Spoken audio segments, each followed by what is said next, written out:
Shalom bagi kita semuanya. Firman Tuhan untuk kita hari ini dari Matius pasal 1. Silsilah Yesus Kristus.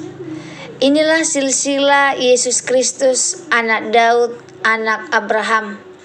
Abraham memperanakkan Ishak, Ishak memperanakkan Yakub, Yakub memperanakkan Yehuda dan saudara-saudaranya. Yehuda memperanakkan Peres dan Zera dari Tara.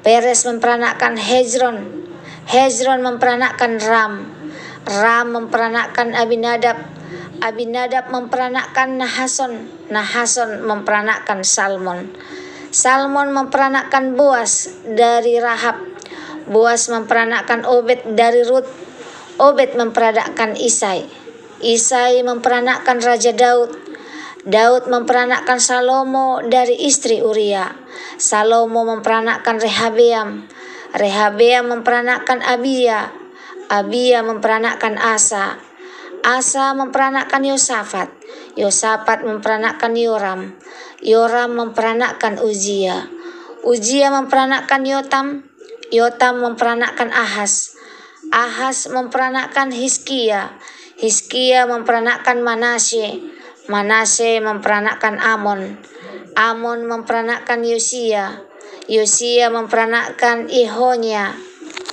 dan saudara-saudaranya pada waktu pembuangan di Babel. Sesudah pembuangan ke Babel, Yehoya memperanakkan Sealtiel, Sealtiel memperanakkan Jerubabel, Jerubabel memperanakkan Abihu, Abihu memperanakkan Eliakim, Eliakim memperanakkan Ajor, Ajor memperanakkan Jadok, Jadok memperanakkan Akhim, Akhim memperanakkan Elihud, Elihud memperanakkan Eliezer, Eliezer memperanakkan Matam, Matam memperanakkan Yakub, Yakub memperanakkan Yusuf suami Maria yang melahirkan Yesus yang disebut Kristus. Jadi seluruhnya ada 14 keturunan dari Abraham sampai Daud, 14 keturunan dari Daud sampai ke pembuangan ke Babel, dan 14 keturunan dari pembuangan ke Babel sampai Kristus. Kelahiran Yesus Kristus.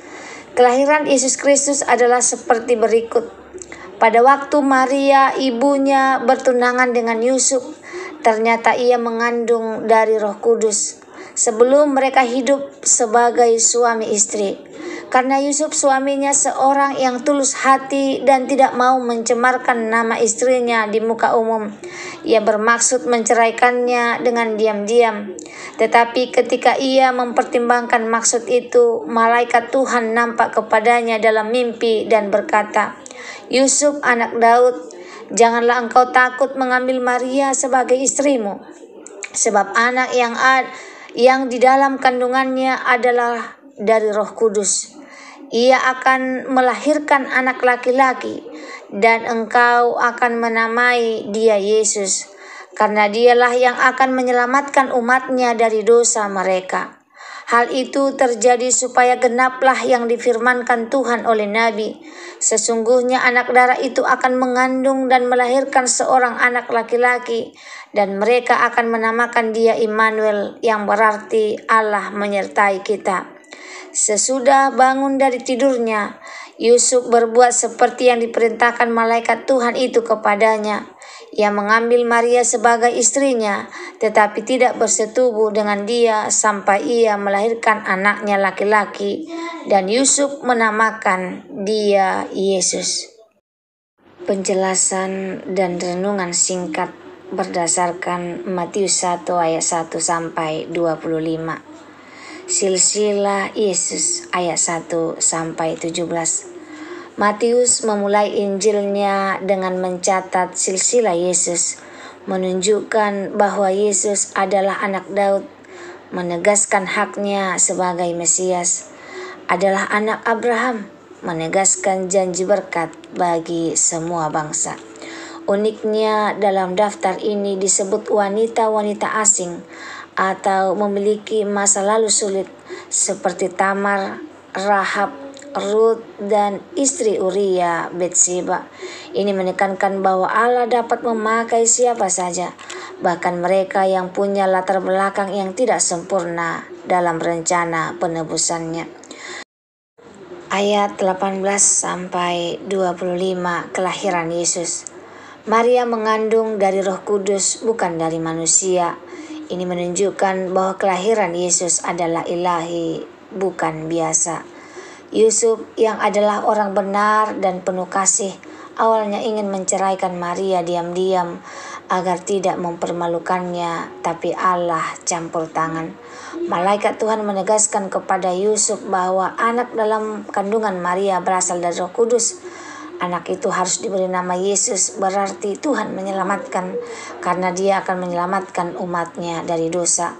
Inilah penggenapan nubuatan dalam Yesaya 7 ayat 14 bahwa seorang perawan akan melahirkan anak yang disebut Immanuel, artinya Allah menyertai kita. Renungannya untuk kita. Allah menepati janjinya. Silsilah Yesus bukan sekedar daftar nama, tapi bukti bahwa Allah setia kepada janjinya. Sejak zaman Abraham hingga Daud sampai kepada Yesus, mungkin kita menunggu jawaban doa atau penggenapan janji, tapi Tuhan tidak pernah lalai menepati janjinya. Waktunya mungkin lama, tapi pasti. Tidak ada yang terlalu kotor untuk dipakai Tuhan. Beberapa nama dalam silsilah ini punya latar belakang kelam. Tamar penipu, Rahab pelacur, Ruth orang asing, Betseba terlibat dalam perselingkuhan. Tapi mereka semua ada dalam garis keturunan Mesias. Ini menunjukkan bahwa kasih karunia Tuhan mampu menebus dan memakai siapapun untuk tujuan yang mulia. Yesus adalah juru selamat dari dosa. Nama Yesus berarti Tuhan menyelamatkan, dan itulah inti misinya. Yesus tidak datang hanya untuk mengajarkan hal-hal yang baik atau menjadi teladan moral, tetapi untuk menyelamatkan manusia dari dosa. Dosa adalah musuh terbesar manusia, memisahkan kita dari Allah, merusak hati, keluarga, dan masa depan. Melalui kelahirannya yang kudus dan hidupnya yang tanpa dosa, Yesus menjadi korban sempurna untuk menggantikan kita. Inilah kabar baik. Kita tidak harus terikat oleh masa lalu, kesalahan, atau rasa bersalah, karena Yesus datang untuk membebaskan kita sepenuhnya. Terakhir, Allah menyertai kita. Yesus juga disebut Immanuel, artinya Allah menyertai kita. Ini bukan sekedar teologi, ini realita kasih Allah. Immanuel berarti Tuhan tidak jauh, Dia dekat. Dalam penderitaan Dia hadir, dalam kebingungan Dia membimbing, dalam dosa Ia mengampuni, dalam ketakutan Ia menguatkan.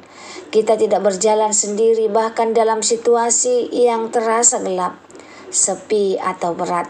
Ada Tuhan yang berjalan bersama kita, bukan karena kita layak, tapi karena kasih-Nya begitu besar. Semoga firman Tuhan hari ini menjadi berkat bagi kita. Terima kasih, Tuhan Yesus memberkati. Shalom.